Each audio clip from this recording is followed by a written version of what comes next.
Okay, good morning, good afternoon, good evening. Welcome to BWTM Sports Gaming. We have a special one for you today. We have Andy Gill in the house and Lewis Frimpong in the house as well. Lewis is deciding whether he wants to continue being a pro boxer or doing some extra stuff on the side. See the background there. Anyway, Lewis is going to explain to us what exactly he's doing in the background there after this short break. See you in a minute.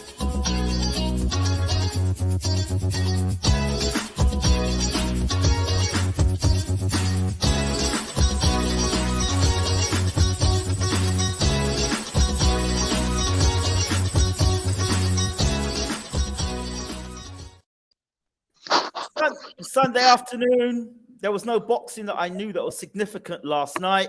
I have in the house with me trainer Andy Gill, and I also have Lewis Frimpong in the house. I'll start with the trainer first and foremost. Andy, how are we doing? I'm all good.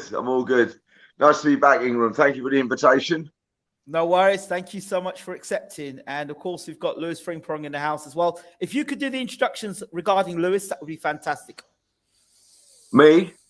Yes, if you could introduce, he's your fighter. Yeah, no problem at all.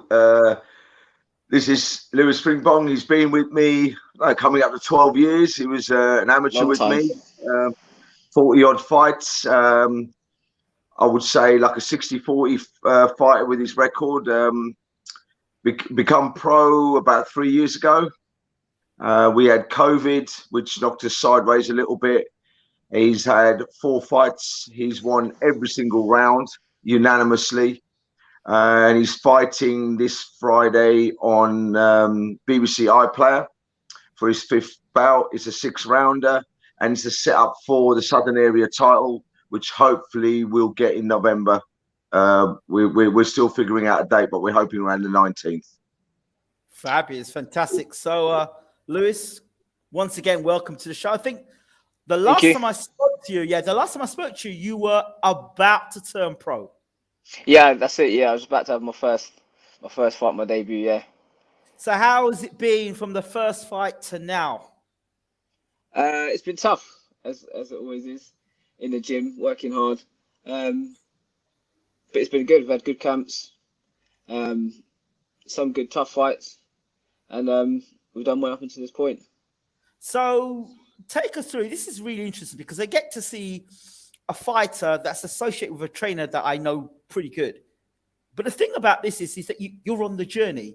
So you can tell us about ticket sales. You can tell us about the small hall shows. I don't want to be disrespectful because they've got some great fights on small hall shows have come through every fight British fighter knows fought at the Bethnal Green, even Lennox Lewis, fought through the York Hall Bethnal Green and have gone on to be world champion. So,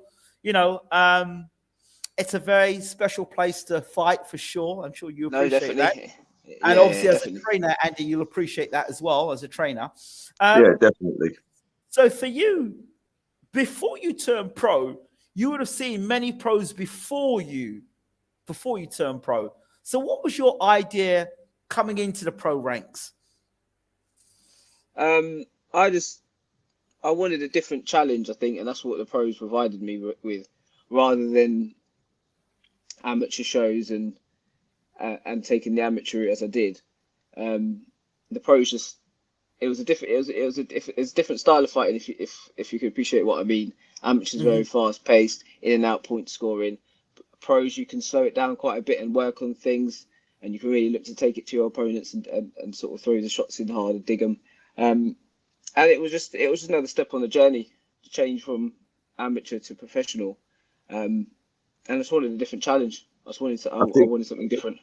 I think with Lewis, it was you get to a certain point with the amateurs, and you got no date set, you got no opponent set. It's like it's a phone call, 12 hours. Get a phone call. Oh, can you bring a boxer to me tomorrow? We got a fight. We got this. Where with the pros, you set up for that fighter. Your program is about that fighter. Your program, everything you do is about beating that person on that day. You get your date. you know how much time you got to work up to it. You can get your diet right. You can get your, you know, your hydration right. The camps we've adjusted every single time, and we got time to do that. Where in the amateurs, it's like a sprint. Everything's 100 miles an hour. You never get time to set to do anything.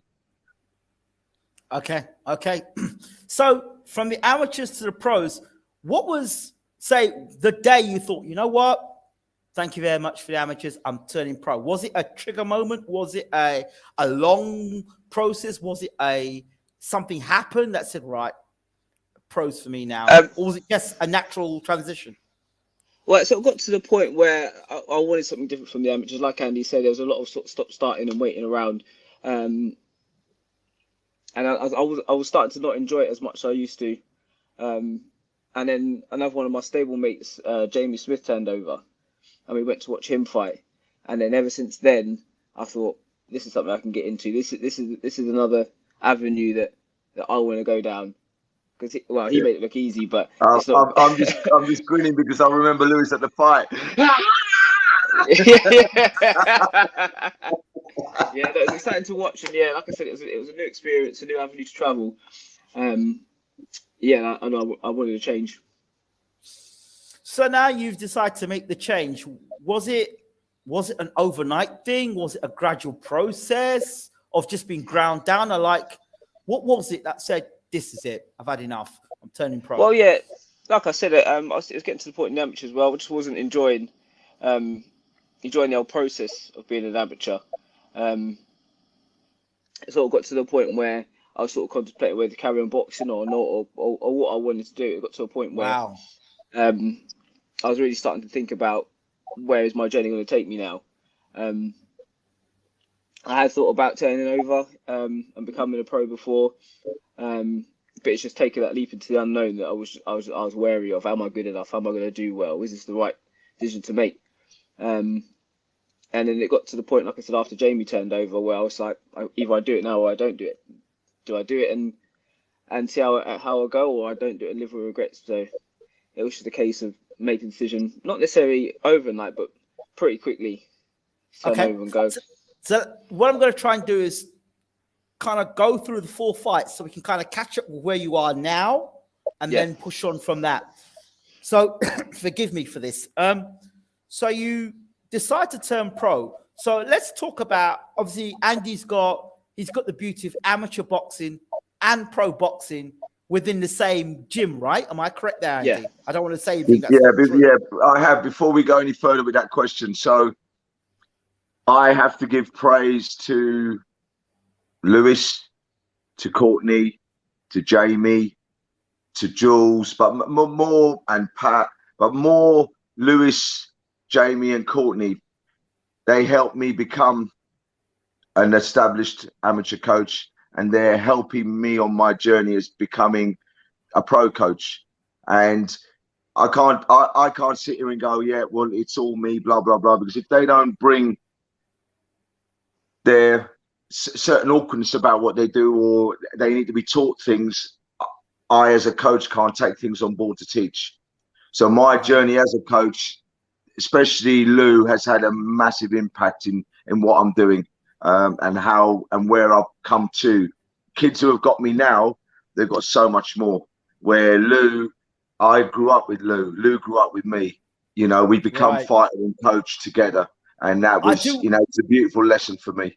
I'm kind of glad you mentioned that, because, you know, the amateur to the pro game, and you're saying that, you know, the importance you felt of growing as an amateur coach with Lou and then going into the pro ranks, obviously getting your pro license, of course. But talk to me about the importance or the essence of having a successful amateur or good amateur fighters for you to turn pro with, because there are some trainers that can kind of jump the gun, if you understand what I'm saying. Yeah, for me, if you look at amateurs and pros, it's 2 different games. And I have to adapt. You know, when I've got my amateurs in, I have to behave a certain way. When I've got my pros in, I have to behave a certain way. There's a lot of tricks in the pros. You cannot use them in the amateurs. You can't go for 10 to 12 rounds, 100 miles an hour like a tornado.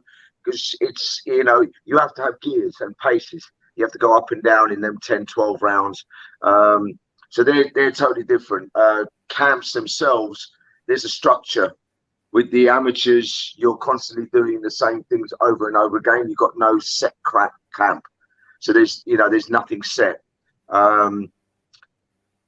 So for me, it's two different stories, two totally different stories. But what the amateurs give me was not just experience in looking at different fighters going to different venues. It gave me experience in life, you know, as in how do I deal with people. I can see the effect of this is what's happening to him, how to talk this person down, how to really have a go at this person to make them develop a little bit more. So it taught me a lot about people. I've grown over the years. And Lewis will tell you, what I was 12 years ago to what I'm now, I'm two different animals, totally different. But having a good amateur pedigree, it opens your eyes. It's not gonna make you like a great pro coach, because you have to adapt different things, but it will set you on the right track. So do you feel that you've taken the right steps by having that amateur pedigree first as a coach and then going to the pros? Or do you think you can just go into the pro game and be a pro trainer and be a success that way? Me personally, so this is my personal take, and you know, this is not pointed at anybody or for anybody to take offense. It'd be like sticking someone in a car that can't drive and telling them to drive it. Guarantee they're going to crash. Yeah, you have to learn. So the amateurs is a starting point in being a coach. Same as the fighter. Do the amateurs, get some experience, and then start climbing up the stairs. You know, you can't jump in the car and expect to drive it straight away. It doesn't work. Okay. And then you would say in the pro game, would that be the same process again, where you've turned as a pro coach and then you'll kind of taking the steps up the ladder, would you say? Yeah, you learn per fight. So, you know, we've got Jamie to the Southern Area titles. Jamie won it. We absolutely devastated his opponent in 2 rounds. He's never been stopped. We stopped him.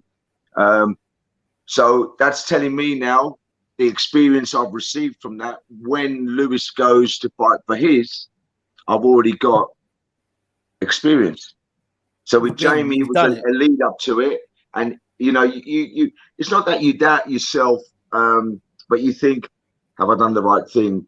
Have I given the right game plan? And I think any coach in this world is going to have a little bit of, you know, have I done the right thing? Da, da, da. And then when it's executed, you think, wow, I've got that one right. You know, and now it's for Lewis. It's even, and Lewis will tell you, no matter who he's fighting, whether it's a journeyman, a 40-60, a 50-50, or whatever it is we're fighting for a title or not, I study everybody. And we have a game plan, and we go in and we deal with it. You know, and that's come with experience. Okay, Lewis, let's get back to you. So talking about the experience, so Andy talked about how he's become a different person from, you know, the amateurs to pros and has been on the journey with you. So you turn over. What was the first thing that you noticed from being training as an amateur to actually, right, this is it, I'm a pro fighter now? What was the first thing you noticed for yourself? There's, like I said, there's more structure to the training. Set times, set days that you did things, rather than just sort of turn up, train, do something this one day, do something the other day. Fitness. Where now there's more structure to our weeks and our training regimes. That wasn't really there before, though we were doing similar things to what we are now. There wasn't the structure that there is now. Okay, and then you take your first fight. So what's that like? The first fight, it's here. Talk to me about things. Did you have to deal with ticket sales and all those sort of things? Fans, friends, if you've got any friends, did they come along? Or, you know, those sort of things. Only 2 friends turned up. No, I was joking. Like any sort of pro boxer, has to sort of deal with the tickets and stuff, and it can be tough. But no, the first one, the debut was good. Ticket sales went well. I think it's the same across the board. Everyone wants to come see your first one. So wait. Let me ask you a question. How does that conversation go? I mean, I knew when I was an amateur, you had a situation where you had to tell people that you were fighting, and then they would make money on the bar and stuff like that. I always remember that sort of stuff. Okay. And the more people that got into the venue at the time, obviously they generate money from on the bar, and they did that stuff. I do remember that in the background many years ago. Now, for yourself as a pro fighter, how do you have that conversation? Do you get on the phone to everyone and say, "Oi, I've got my first fight coming up, right? It's going to cost about 30 quid, 50 quid for it. Actually, if you pay 100 quid for a ticket, you get a ringside ticket." Does it work like that? Does it work like that? Or is it more a case of, or is it on WhatsApp, bang, group, I'm fighting, be there, here's the ticket price, that's my number? Because I've seen it like that. So tell me how it works for you. It's a mixture of everything, really. So obviously you've got close family, friends, and that you just call up, say, "Look, I'm fighting, you need to be there. This is how much tickets are." And then you've got sort of extended friends and family. You just have to get onto the phone to either call or message saying, "Look, I'm fighting this day. I'd appreciate support if you come down. This is how much the tickets are." And literally you just have to beg, borrow, and steal, and get on everybody's case. Everyone's always saying, yeah, I'm going to come. Just let me know when. You tell them when, they never get back to you. Then you got to chase them again. And you do have to sell yourself. Yeah, if you say, "Look, I've trained hard. Look, I'm going to give it to the guy. I might even stop him. Look, you need to come down and watch it. It's going to be wicked." So yeah, you have to sell yourself to a degree, and it can be tough. But it's the life I chose, so you just got to go with it. Do you know what I mean? So everybody's got a wedding the day you're fighting. So that's that's a good one. Yeah. That's a good one. Yeah, christening, wedding, everything. They get everything. It's always the same day. Always the same day. So how do you? And when you were having that first fight, did you look in the crowd before you got in the ring? Did you look around and see how many people were actually in the crowd, or were you just focused on your opponent, or did you take a quick look and say, "Ah, yeah, he's there. He's there. Wait, he didn't turn up." I do keep an eye out. So everyone that says they're going to come and don't come, don't worry. I do notice. But no, definitely for the first one, took my time with the ring walk, had a good look around, sort of soaked it all in. 'Cause you only get one debut, so the first one took it nice and easy, had a look around, gave everyone a wave, just soaked up the atmosphere. I really enjoyed the first one, so yeah. Ring walk, music, tune. What was the walkout? Dangerous by Conway Smith. What's that called? Dangerous by Conway Smith. Oh, Dangerous. I am dangerous. Yes. That's the one. I played that.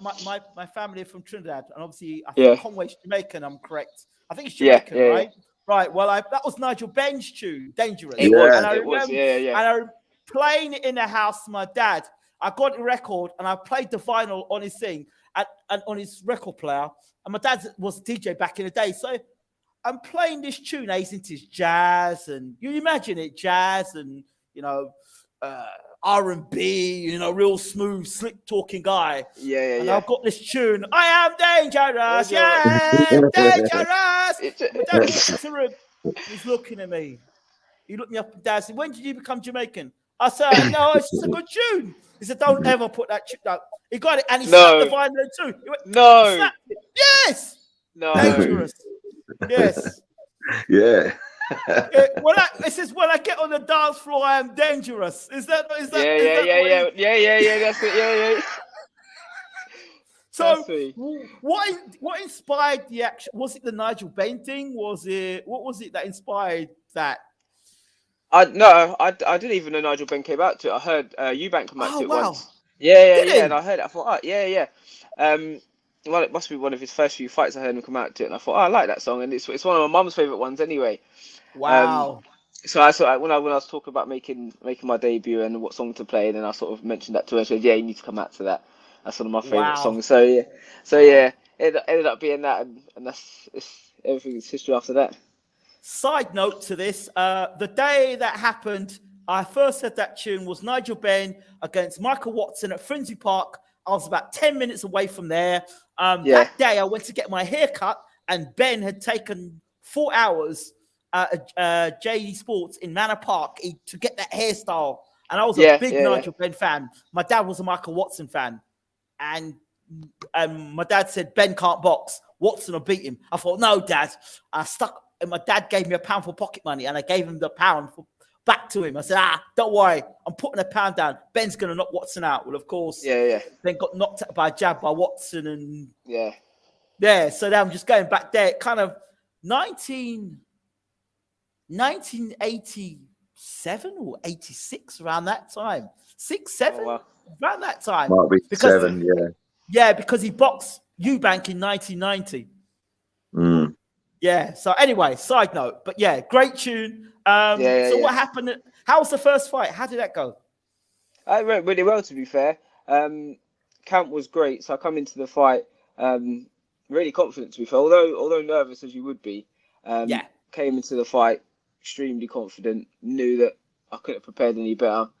And just went out there and threw for 4 rounds.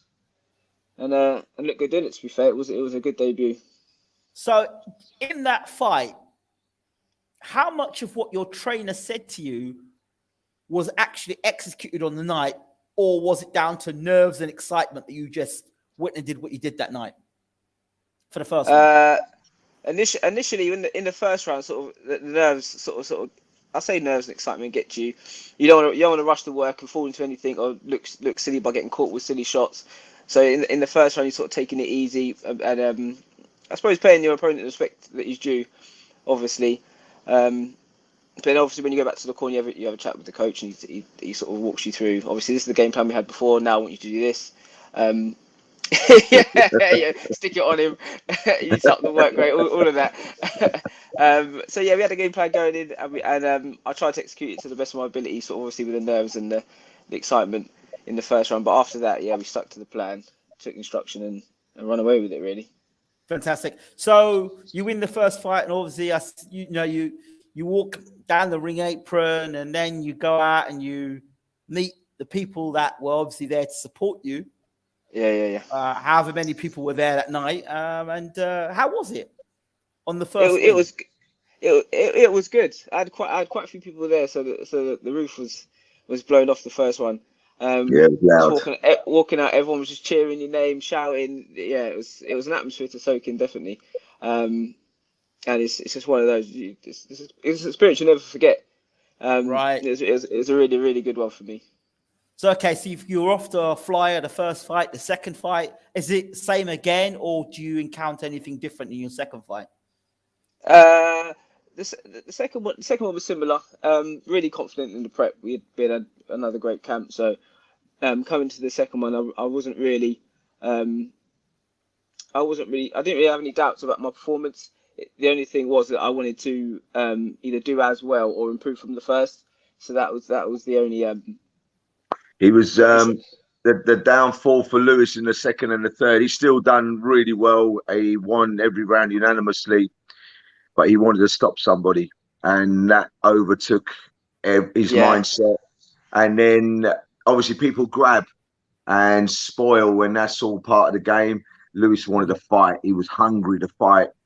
So the second and the third, we had a couple of hurdles we tripped over, but when we went back to camp, we addressed them, worked on them. So I'd done a lot of pad work where there was a lot of grabbing involved.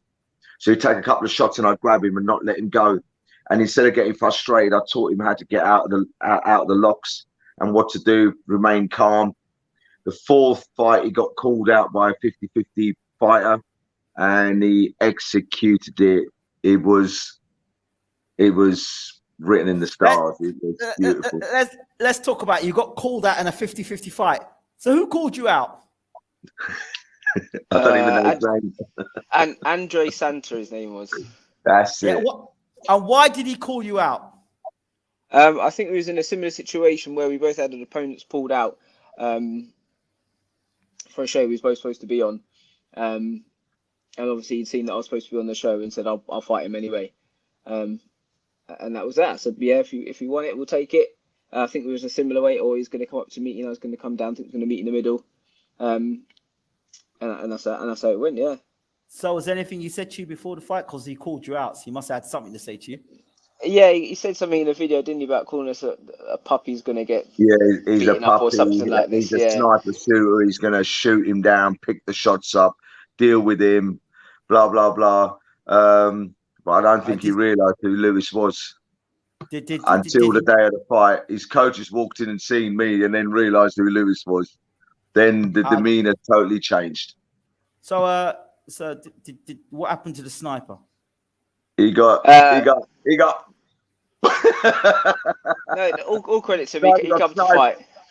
Yeah, no, all credit to Sam. Yeah, he come to fight. It was a good fight. He had a good account of himself. So that turned out to be a really good fight, and he definitely came to win. So I can't take anything away from him. So after the fight, because obviously that was one where he called you out, he was going to do this and that to you. After the fight, what did he? The bell rings. Do you embrace one another? Because I didn't see the fight. Did you embrace one another? Did he say something to you like? I think we did. I think well done. Yeah, they did. Yeah, we did. Yeah, we crowd. Come together. He said, "Yeah, that was a good fight. You won that deservedly." But no, it was a good tough fight. And at the end of the day, we met his crowd afterwards outside the York Hall, and they all congratulated Lou. Said it was a wicked fight. You know, so yeah, it's all beforehand. There's a little bit of argy-bargy, but there's usually 99.9%. There's respect at the end. At the end, there's always respect. So he didn't ask you for a straightener outside in the car park. No, he didn't. That's not boxing. That's not boxing. That's another sport. I think that's called bare knuckle. You know what I'm talking about then? Yeah. It didn't end like that. No, there's no bad blood, obviously. No, I didn't ask for a straightener afterwards. No. No. Okay, good. I'm glad to hear it. So, is that a fight that you would revisit maybe later on, like maybe win a title and defend against him because of that? And would that be a rivalry in the future? Yeah, it could potentially be. Yeah, I don't see why not. Okay. Yeah, it was a good tough fight, and I know we'll come and make it a good fight if we was to do it again. So it'd be definitely an entertaining watch.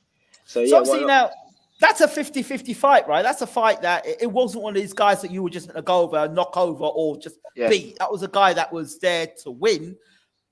Now, talk to me about the difference, and it's easy to say, oh, he's a journeyman, and there's a lot of disrespect to journeyman because but to be fair, without journeyman, there is no professional career.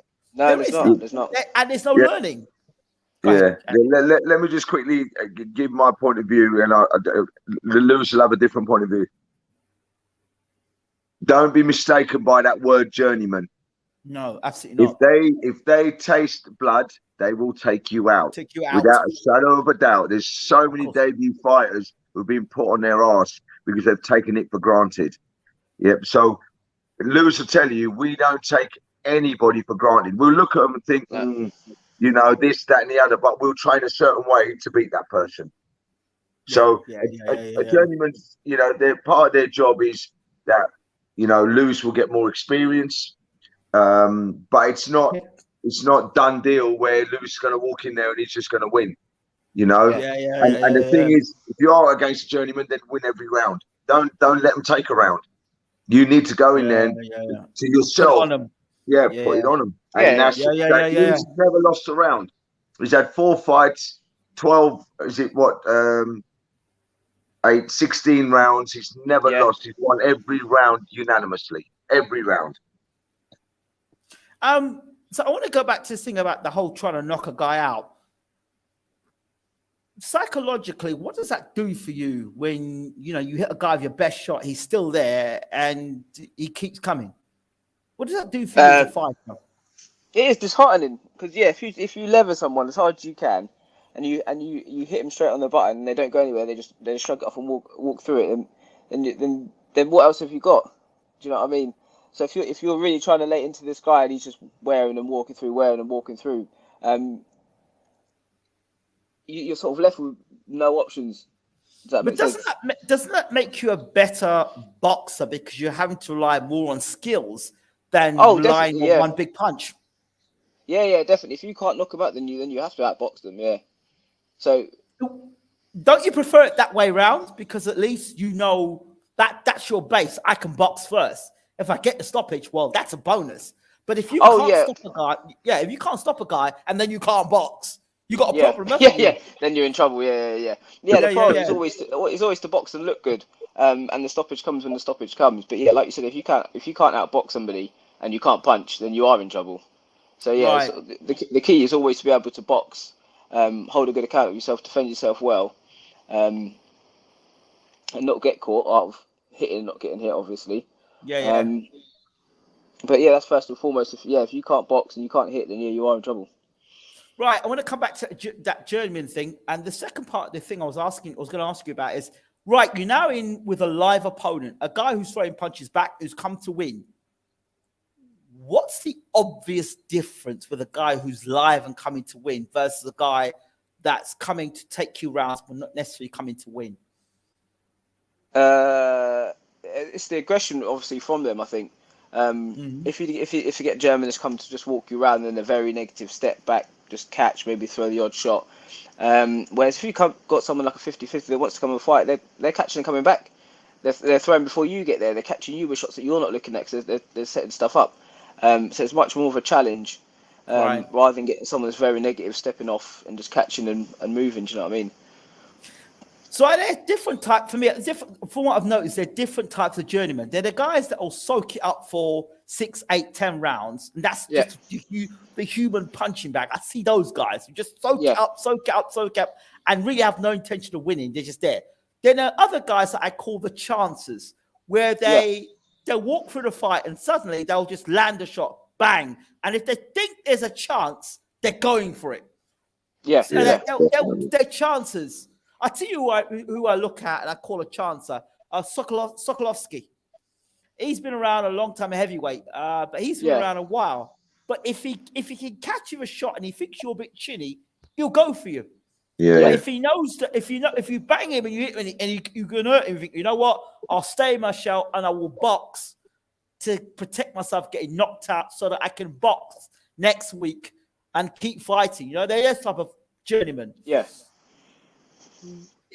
Have you so far in the 4 fights you fought? Have you fought anybody that's been kind of like in that mold where they've been tucking up tight, absorbing, and then trying to take a chance and throw punches back at you so far in your career? Raymond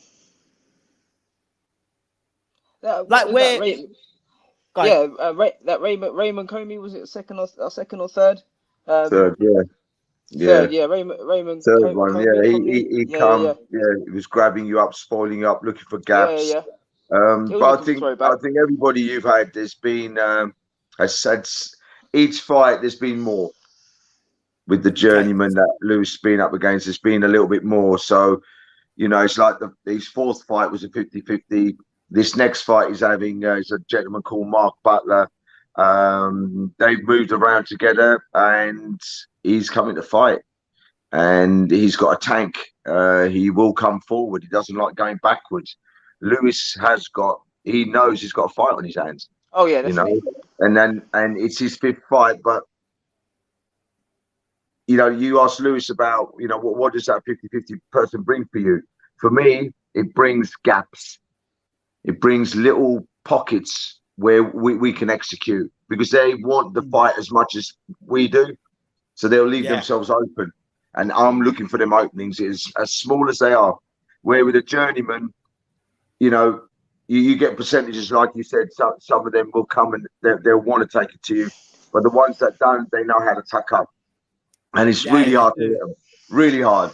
No matter how hard you try, it's really hard to hit them. It's all elbows, biceps, forearms. So, what's it like now? Now you're going to fight a guy that you sparred with previously. You've moved around with him. So there's that element of familiarity there. How do you, obviously, it's not familiar to the point where you relaxed, but you kind of know them. How do you not engage in, well, I sparred with him before, so I know what he's about. So all I have to do is train this amount. I only have to train 60% and I'll win. Or as opposed to it won't happen. It's never going to happen because I'm the one who sets up the training program. So it doesn't matter what Lewis thinks. The training program, even though I work with Lewis, the training program and the camp, I'm the governor. And what I say goes. On the day of the fight, he's the governor. That's it. Sorry, can you just excuse me for a second? Yeah, go on. That's me. Can you excuse me for a second? Sure, yeah. Sure, no problem. Sure. Yeah. So while Lewis has gone for a minute, 60%. Let's talk about 60%. Your fighter only needs 60% to win the fight. Let's talk about that statement for a moment. It's always 100 for me. There's never, you know, if I get him ready 100%, if on the day he wants to turn it down, he wants to do certain things and he's winning the fight by doing it, he can go at 60%. But I'll always work him 100% because that 100% is what I expect. I need to know that they can go through every single gear. Yeah, I've listened to fighters. I've listened to certain fighters say, I've heard fans say, oh yeah, he weren't given 100%. It's still four or five more levels to them.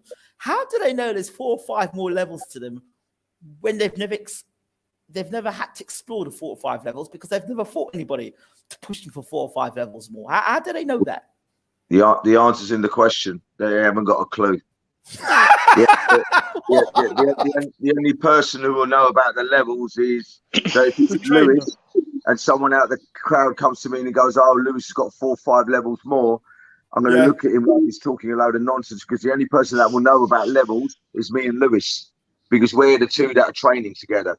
So regardless of me not doing the work Lewis does, I'm in camp. Every single time one of my fighters fight, I'm in camp. I know the levels that Lewis can go to. Okay, I've got to ask this question. It's a Sky Sports question, but I've got to ask it. So, Lewis, when are you going to fight for a world title?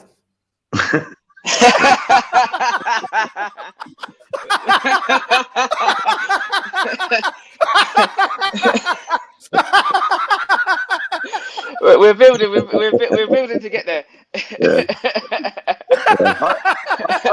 Hopefully in 4 weeks. You never know. It amazes me. You guys just probably had. He may have just won the British title. He just wins the British title. Yeah. So when are we going to see him in a world title shot? I'm like, what? You guys just won a British title. Where do we get from like British title to world title? World title. Yeah. Why did they ask the question? Andy, do you have any ideas why they asked the question? It's their job is to tickle the crowd, isn't it? To get the crowd excited about the future. You know, it's if they do put on a good performance, they win the British title, and the commentator asks that sort of question, there are going to be fans out there who think, I liked what I've seen. You know, I'd like to see him in a world title. You know, I think that's the reason for us. It's from the other side of the cameras. For us, it's about. I'm a believer in baby steps. Each run, no matter how well Lewis does on Friday, no matter what he does, whether it's points, a stoppage, or close, whatever it is, doesn't matter. You know, that's the stage we're going to. Then the next step is the next fight. So we're taking the next little step up. We're not. I'm a great believer. Achieve something, instead of achieving nothing. So for me, when you got, I don't know, 10-0, 15-0, 20-0, 25-0, and you haven't got a Southern Area title, and you haven't got any other title, or what's all them fights account for? Now, Lewis, the game plan's been in his 6th fight, we're going to try and get a Southern Area. It's a push. We might have to go to the 7th fight. But our target is the 6th fight. We want to get a Southern Area. Then we've got moves in March that we're already planning, which we're not going to tell you yet, but we're planning. You know, but we're already looking at things for March. But our goal at the moment, even though we've set up 3-4 fights, is we have to complete each stage at a time. So once it gets to Southern Area, then we'll look at English, British, Commonwealth, European, and then that's how we're going to work. I'm going to do another Sky Sports scheduling for you now. So by 2024, we should see Lewis in a world title shot then. If everything goes to plan, anything's possible. Anything, very you much. know what I mean? Thank you very much. Thank you very much for that. I appreciate that. I couldn't resist it. I had to say that when you're going to fight for world title, because I hear every time I'm watching boxing these days, and It's always the question. It is the question, right? Now other questions I want to ask about psyche. When do you change from being Lewis the happy-go-lucky, civilian to being Lewis the fighter? When does that happen? Do you have a dark moment where you kind of lock yourself in and you're locked in? Is it 24 hours before the fight? Is it 2 days before the fight? Is it the ring walk? It's probably the ring walk. Probably, yeah. I'm calm and collected till the end, I would say. There's no point in, I don't think, in tensing yourself up and sort of wasting nervous energy, sort of thinking what can happen. Do you know what I mean? Worrying about the ifs, buts, what can, what can't happen. You turn up on the day, you've done the training, you've done the camp, you've done the hard work. You turn up on the day, and then it's time to put everything into practice. But there's no point in the build. Go ahead. There's no point. Sorry, in the build up. I think to get yourself worked up, to get yourself tense, to waste all this energy and thinking what can and can't happen. So yeah, it's more like the ring walk. As I'm getting my gloves and I'm getting all ready, and the ring walk comes. That's when I switch into punch your head off mode. Fantastic. We just got in the house here. Uncle James Alibashir is in the house. He's just watching proceedings with Andy. Mr. Bashir, good evening to you. Evening. So yeah. So that's the first thing. The second thing is, let's talk about 24 hours before the fight. Where's your head out? What are you doing? Are you playing pool? Are you playing video games? Are you reading books? What are you doing to kind of calm your mind before the fight? Most of the time I'm just sort of relaxing around the house, or hotel, wherever we're going to be sort of the night before. Like I said, not trying not to burn nervous energy thinking about this and that and the other. Although saying that, I will be playing over in my mind the things I'm going to try, the things that he might try. If he throws a jab, what am I going to do? If I throw the jab and he slips, what am I going to do? Just to go a bit of a game plan in my head, so I've sort of got scenarios worked out in my head, so if it plays out, I've got something prepared, mentally ready for what's to come, if that makes sense. Right. What about weighing? Is it easy for you to make weight? I know Andy would probably know, ins and outs of that. In terms of you making weight, is it a struggle for you? Is it easy for you? Do you have to watch your weight? Watch what you're eating? I do generally have to watch my weight, because I seem to hold on to weight a lot. But once it's off, I find it okay to maintain. It's just that if I'm not so keen on it, then I can see my weight fluctuate. And dropping the weight doesn't seem to be really much of an issue in the past few camps. Not had any issues. Had a nutritionist on board the last one. Jack Coke. Jack Coke. Definitely get a nutritionist. Takes all the stress out of making the weight. It's good to guess, but it's better to know. No. So yeah, a good nutritionist, Jack Coke. That's one to look out for. But I think the only time we really struggled to get down is when we went down to featherweight. We had to make 57. Got most of the way down there, I think, fine. I think it was the last kilo or so that was a bit of a push. Right. But we managed to get it off in time.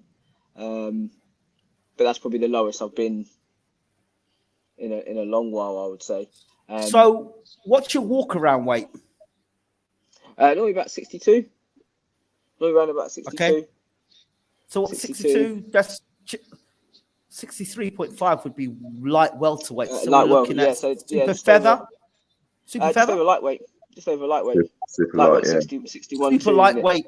Super lightweight, which is 60. What is super lightweight? 63. 63.5, isn't it? Super lightweight. Yeah. Yeah, 63.5. 61.2 is lightweight. Lightweight. That's it. Okay.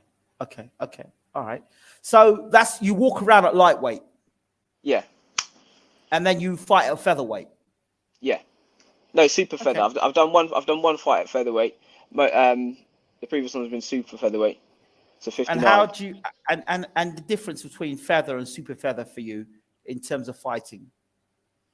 I much prefer super feather. It feels definitely more natural weight for me.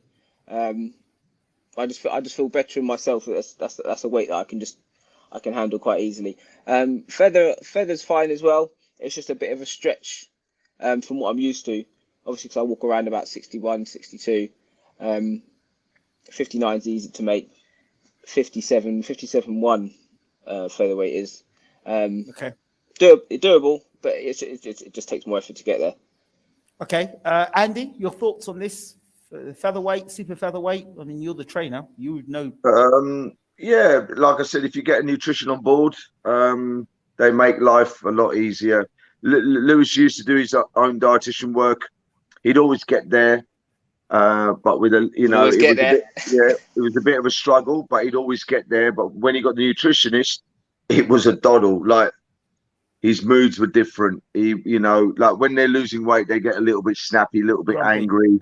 I've got to give him 2 slaps. Do you know what I mean? Tell him to get out of the gym. He can never slap me. I'm too quick. But it's it's when it's done correctly, you can your behavior patterns don't really change that much. Right. Right. And then it's if you do it correctly and then you rehydrate correctly and you put on a kilo and a half or whatever before the fight, you're back to square one again. Uncle Bashir says plans never work out in fights, and you really don't know what's going to happen until the bell rings. Oh yeah, that's without a doubt. I agree with that. But you still have a game plans. plan. Yeah, you have game plans. You have to have game plans because things will change. So say we set up and we don't plan in and we get cut. So it's not so much reacting to Lewis, it's how do I react? Have I got the right things behind me? Even though you have fights behind you, I still go over things. There's always you need game plans. That's my belief. And that's the way I do it, and other coaches do it differently. Yeah, absolutely. Question I'm going to ask, a general question. Do you have a drawing board in your gym? Yeah, we got about 5. Yeah. In boxing, they say, well, it don't work out for me tonight. I'm going to go back to the drawing board. Yeah. We got probably 3 downstairs and 2 upstairs. We got drawing boards. Don't worry, there's weights on there. There's things that we need to do. There's targets that we need to hit. There's everything. Everything's written there. Lewis, are you smashing it in the gym then? Always smashing it in the gym. Hardest work in the gym. 100. 100. Oh, dear me. This sport of boxing, I tell you. Goes here, Uncle Bashir, he says, once a fight is clip dropped, everything changes. Oh, yeah. Yeah, it's true. Yeah, it does. Yeah. If you get dropped and you're not fit, everything definitely changes. Yeah. If you've got a good level of fitness, and if you know how to recover, you know how to hold. Yeah. You know how to get through that round. And don't be a hero. Grab, spoil, cling on, get your breath back, get your air back, get your senses back. Then start going. Absolutely. Lewis, I'm going to ask you the question. Have you had any fan mail yet? Fan mail meaning Twitter, Facebook, Instagram, I've had a couple trainers. I've had a couple of people sort of just message me out of the blue. Nice things. Yeah. I paid them. Yeah. So wait. So you've not had a troll yet then? No one yet. No one yet. It's all coming. been positive so far. It's coming. We'll see. But I remember talking to Barry Jones. And Barry said to me, "Oh yeah, Twitter seems all right." I said, "Mate, you haven't had a troll yet. Wait until you get a troll." That is like, I hate Twitter. The place is horrible. Yeah. It's a double-edged sword, social media, isn't it? So, yeah.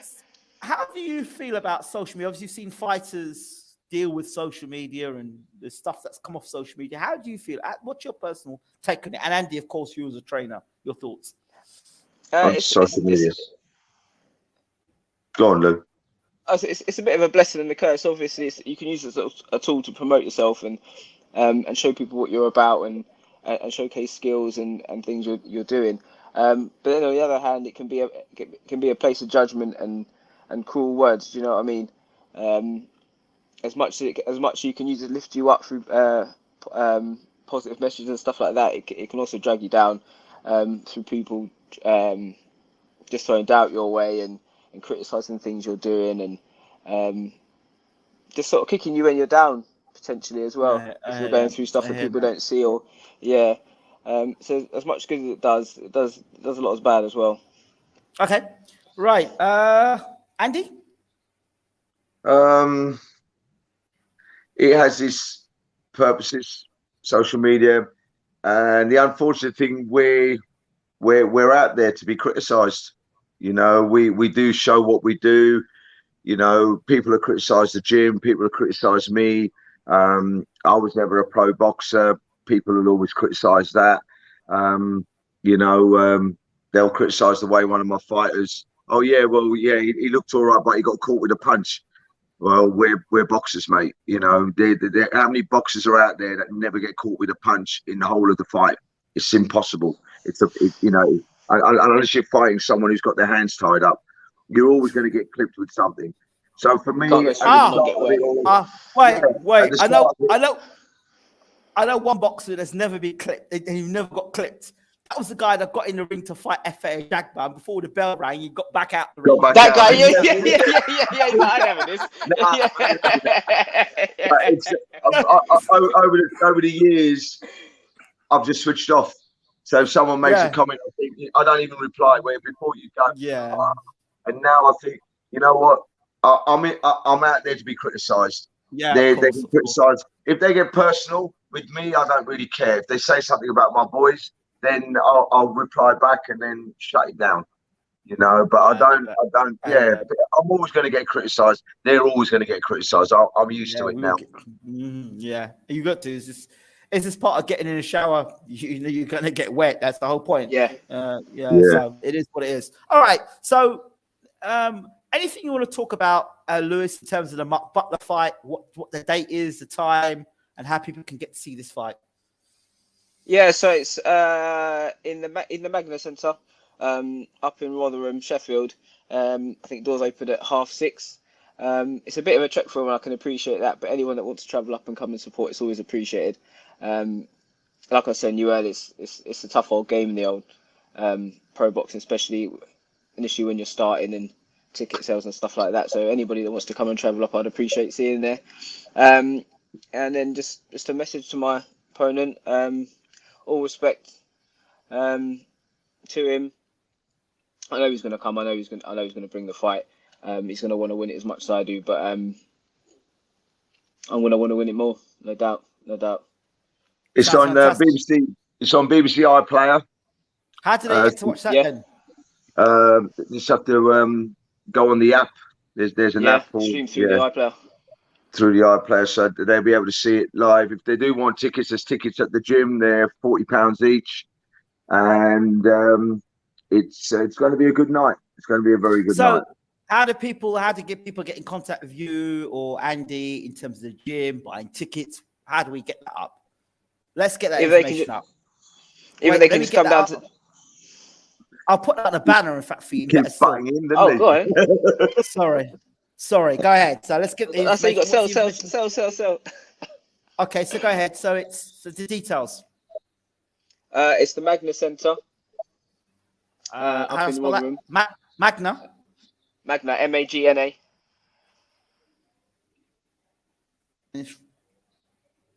Rotherham, yep. Rotherham, Sheffield. 7th of October. Doors open at 6:30. 6:30, yeah. Tickets £40. 6:30 p.m. And you can contact us on my Instagram. It's 40 quid a ticket, right? Yeah. Yeah. Yep, and it's Uh, and contact details. yeah, Evolve Elite. Evolve. Is that or Evolve Elite? Just Evolve Elite, or should I add? Is there else to add? Evolve Elite 2019. And that's Instagram, right? Yeah. Yeah. And then Lewis, yours. Mine's at Lewis_Frimpong. Okay. Nice and easy. Free Lewis. smoke. Hold a second. Yeah. Hold on. Wait. What's it there? Lewis _ Frimpong. Frimpong. You spell that right? FRIM. Got it. Frimpong. And I'll put Louis. Look at that.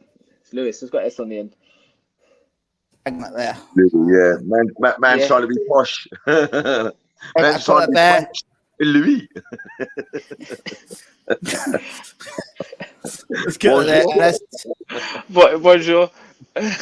Okay, let's get it on the yellow so people can see that. Bang. So they can always watch the show afterwards and they can see the information at the bottom. So it's Magna Centre, Rotherham, Sheffield. Yeah. And the 7th of October. Doors open, 6:30 p.m. 6:30, £40 a ticket. 40 quid a Evolve ticket. Elite 2019. Elite 2019. Instagram and Lewis Frimpong Instagram. Right. Yeah. So if they don't want to buy a ticket, they'll probably troll you. So it's one of the Yeah. I'm prepared for it now. You told me. There you go. You've been warned. Let's see what Uncle Bashir is saying. He's saying here, when a fighter is hit really hard, like George Foreman, Joe Joyce, Lennox Lewis, Razor Relic, those kind of hits. Shite how that's for disrupting plans. Yeah, it's interesting. Yeah, but luckily Lewis won't get hit by someone that big. No, Jesus. He's in a totally different weight There'll be category. nothing left of me. Yeah. I like the boxer who make plans while they're boxing. That's what Uncle Bashir is saying. Yeah, you have to adapt in the fight. Obviously, plan and prep for how you think they're going to fight, but they might bring something else to the table on the night. And you have to adapt while you're fighting, you know. Yeah. Absolutely. Can't keep doing the same old thing over and over. Let's talk about a couple of British fights. October the 7th, you fight. October the 8th is BENN versus EUBANK. As called, BENN says it's BENN versus EUBANK, not EUBANK versus BENN. Right? So you've got Mr. Smashing It in the Gym versus Mr. 60%. So yeah. So tell me, Lewis, what have you thought about things so far? How things are going? And EUBANK having to make that 156 or 157 weight. Yeah. I think obviously it's going to take something out of it, obviously, to come down. I don't know if they got like a rehydration thing in the clause as well. Where He says he can only rehydrate. Yeah, you can't rehydrate too much either. Yeah, so that might play a part in his stamina, because you never know how it's going to affect him on the night. But naturally, as the bigger man, you think he's just going to sort of walk through BENN to a degree. But I think BENN's going to set a high pace, take it to him, and give EUBANK a real tough fight.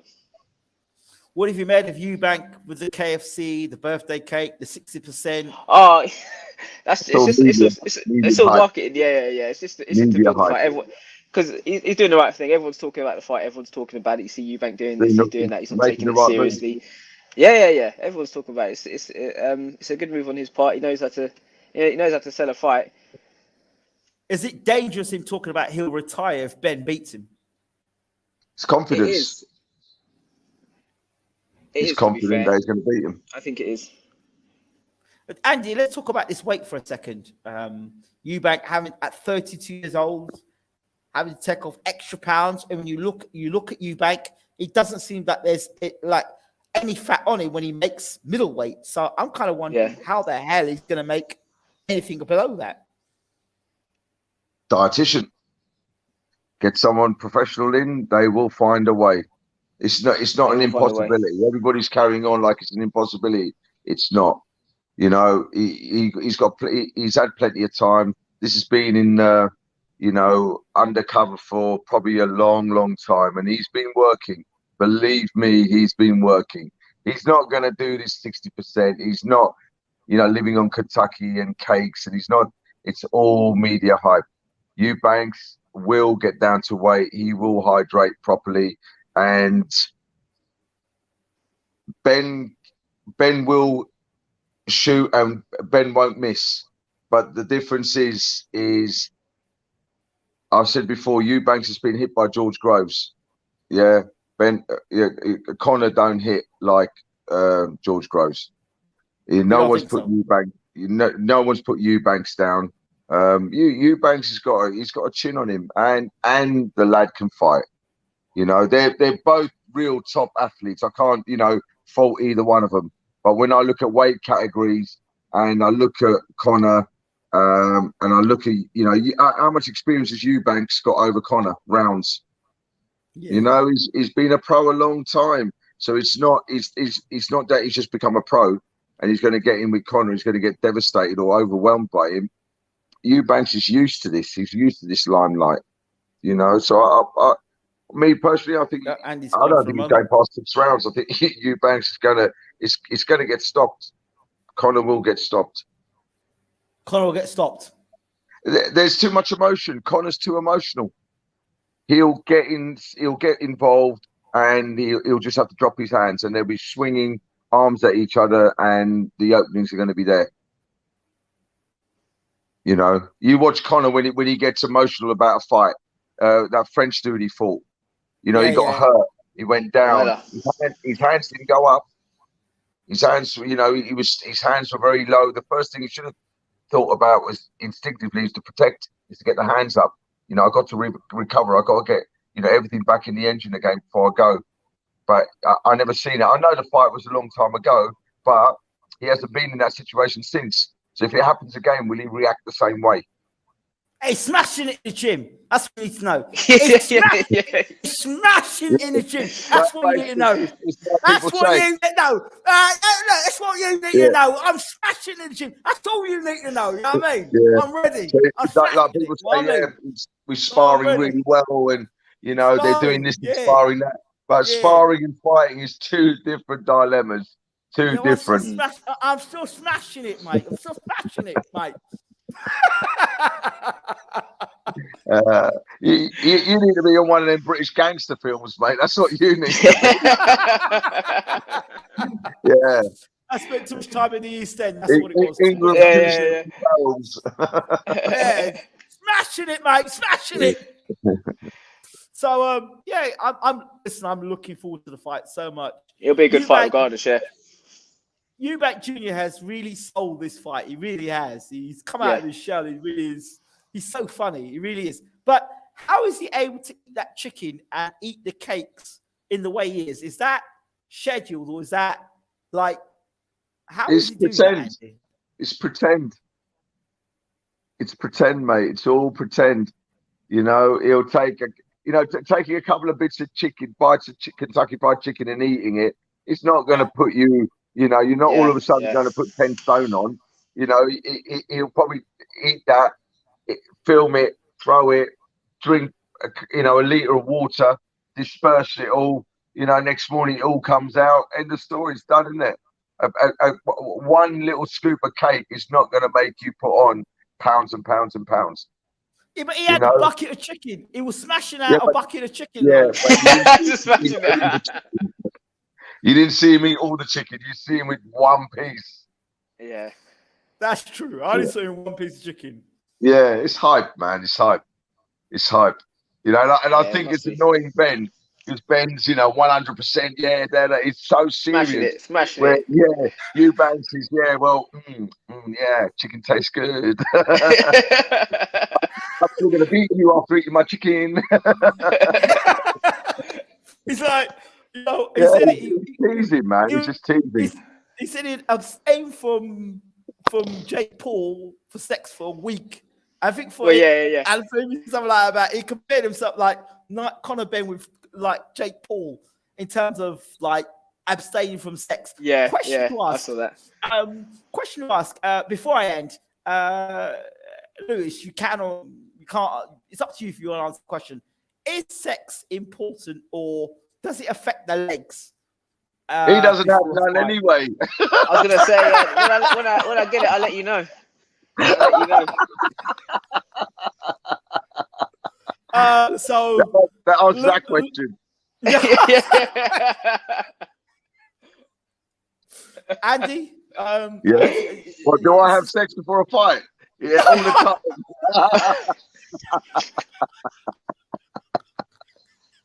Yeah. Oh, guys, right.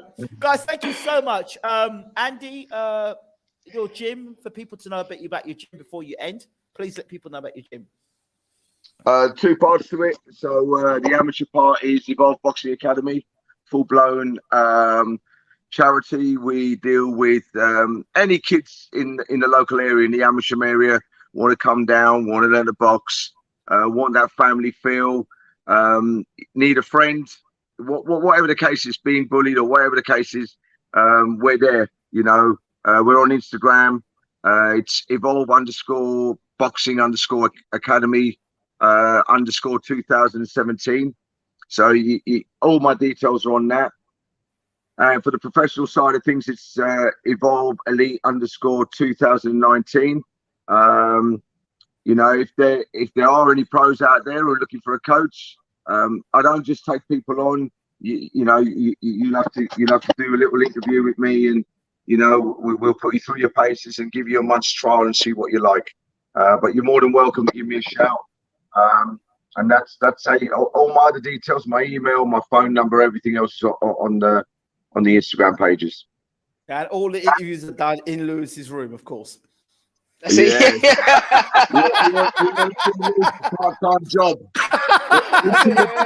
I'm gonna have to kick you out in a minute. You know what I mean? I've got people waiting. Oh, I like the headboard. Respect for that. I told you, it's Andy, hard. It's hard. It is. Andy, thank you so much as always. Lewis, final word with you. You're fighting October the 6th. Final word with you. Yeah, October the 7th, so I'll be out. Anyone wants to come and support me, I'll be more than appreciative. You know, I need to sell tickets and that. So anyone wants to come, I'd appreciate it loads. But camp's been good. It's going to be a good fight, good tough fight. We're both coming to win. There's going to be punches thrown, and it's going to be a busy one. So yeah, if you want to see a good fight, toe-to-toe action, come up on the 7th to the Magna Centre. Fantastic. Guys, thank you so much. Appreciate you both. Unless there's anything else you want to say? Anything else you guys got to say? I love you, brother. Yeah, I just want to say thank you for the opportunity to have a chat. Thank you. We appreciate you both. And we'll talk Thank soon. you very much. God bless Everybody, you. Bye. Andy Gill and Lewis Frimpong, thank you so much for talking to BWTM Sports. I think it's a wrap. It's a wrap. Thank you so much and take care. Thank you.